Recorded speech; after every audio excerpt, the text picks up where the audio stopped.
So, since the last two videos I made, I talked about a popular animated TV show. I think it's better if this third video is about animated movies. Like it says on my channel description, I love to talk about movies and games. So, I want to talk about an era of a beloved animation studio, Sony Pictures Animation. Now, with Sony Pictures Animation, they're an interesting case. When they first started with Open Season in 2006, they released some absolutely phenomenal films and some that are not so good, and some that we shouldn't speak of. But that all changed in 2018 when they released the cinematic masterpiece that is Spider-Man Into the Spider-Verse. Since that day, Sony has kept making films that have gathered quite the audience. Throughout the years, they released films like The Mitchells vs. the Machines, K-Pop Demon Hunters, and the Spider-Verse sequel, Across the Spider-Verse, that have gathered massive praise from both critics and audiences.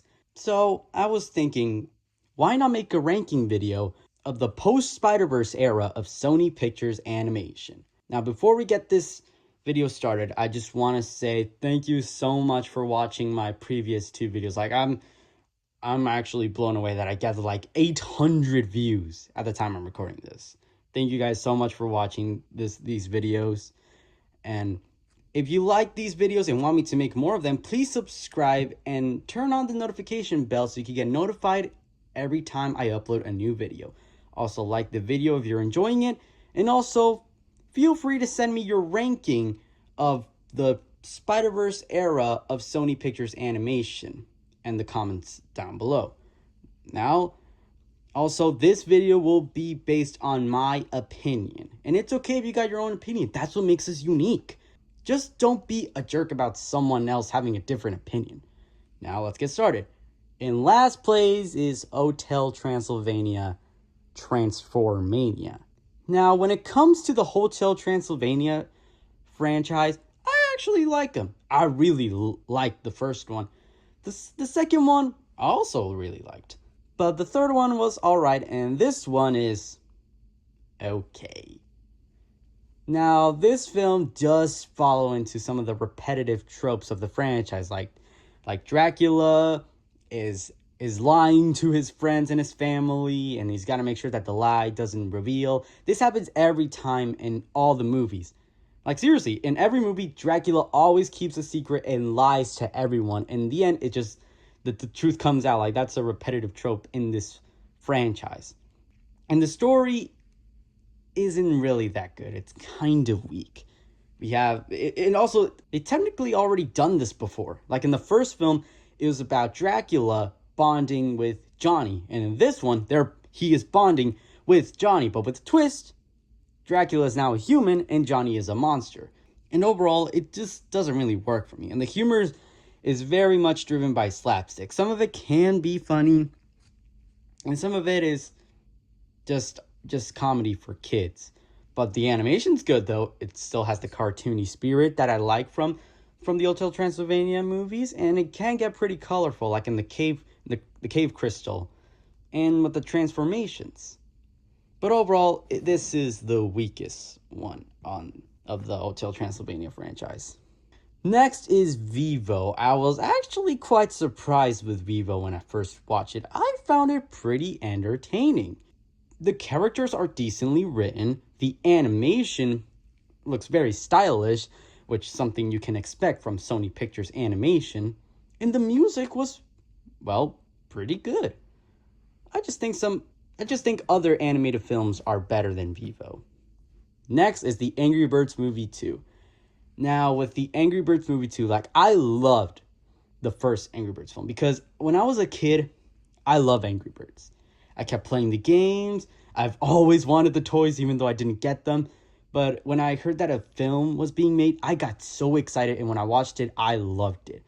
Red has a really well-told character arc, and the action sequences, especially at the third act, are the perfect adaptation of the Angry Birds video game.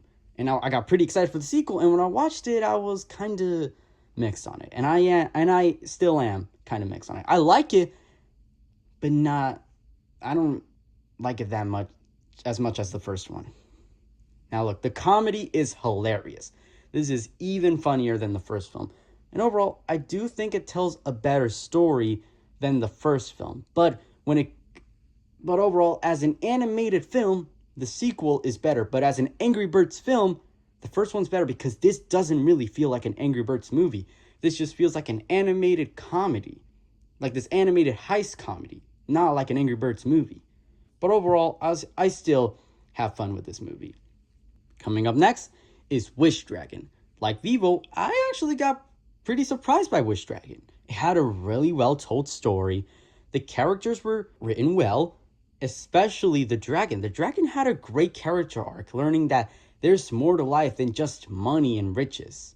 And plus, the villain is insane. Like, he literally only uses his feet to attack people. Like, that's just insane. And overall, the animation is pretty solid. So, this is a movie I really like. In fourth place, we have K-Pop Demon Hunters, the recent Sony Pictures animated film, besides Fixed, that has completely taken over the internet. When I first saw the trailer, I was like, really? K-Pop Demon Hunters? This is stupid. What kind of idea is this? Like, what kind of an concept is this? Like, a K-pop gang that are secretly demon hunters? This is crazy. This is stupid. There's no way this can be any good. Then I watched it and oh my god. Now I feel like the idiot. This film was so good. It was so great. The soundtrack is one of the best soundtracks I've ever heard in a musical. The animation is stylish and gives some anime vibes, and yet can be pretty colorful. The characters were written so well, especially Genu. He was the best written character in the entire movie. And overall, this is the funniest Sony Pictures animated film I have ever seen. Like, every time they drop a joke, I just started laughing out loud. So yeah, this is a film that surprised me so much. I didn't expect that much from it, but it gave me more than I thought it was. Also, this film is surprisingly dark and surprisingly emotional. It's like, especially in the end. I don't want to get into spoilers, but it gets surprisingly dark.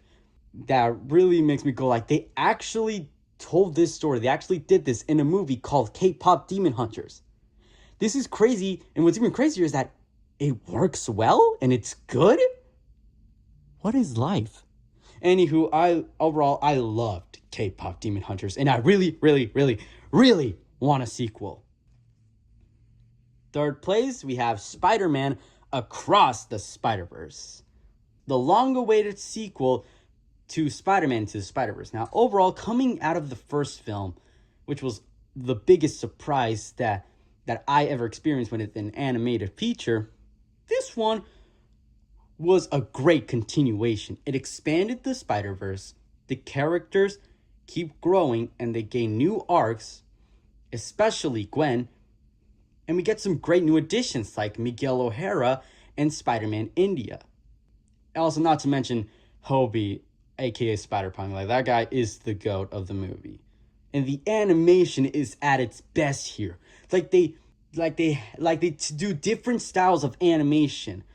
In the Miles universe, it's the same animation style from the first film.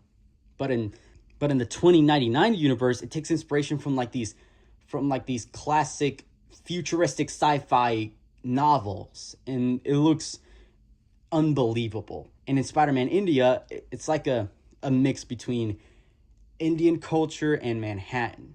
You mix them together, you get Spider-Man India's universe, and it looks so crowded and so insane that it just works.